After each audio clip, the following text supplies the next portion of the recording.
Hey everyone, I had a video all planned out yesterday and I had to take my girl right over here to the vet. I don't know if you could see her, that's my dog. She's a sweetie and she's okay. She's doing well now, as you can see. But I want to talk about Mark chapter 10 right at the very end where Jesus heals Bartimaeus. Bartimaeus being the son of Timaeus.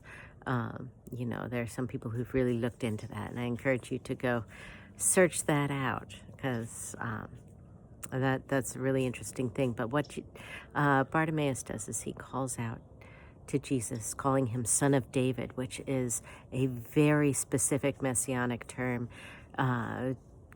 recalling the promise that God made specifically to David that you know, one of his offspring would be the Messiah, and he calls out for healing, and so it's almost like, you know, the promise for Israel. Will you heal my sight? And I just think that that's just such a beautiful picture of how God moves when we recall his promises. And this healing of Bartimaeus is right at the very end of a section of time where Jesus doesn't do any healing at all, but he talks to his disciples very specifically about his mission. And 3 times he mentions what he's going to go do, and the first time they really don't get it, and that's right after Jesus has a difficult time healing a blind man.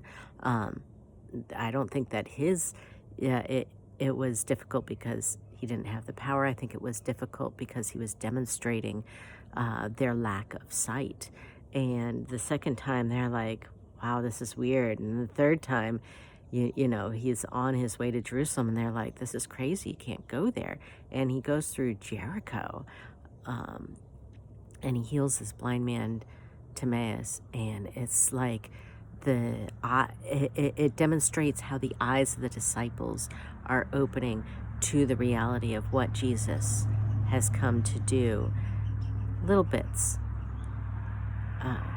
But this is such a beautiful passage, and I challenge you to study and search it out, and continue to ask for healing when healing is needed, because Jesus healed when needed. God bless you.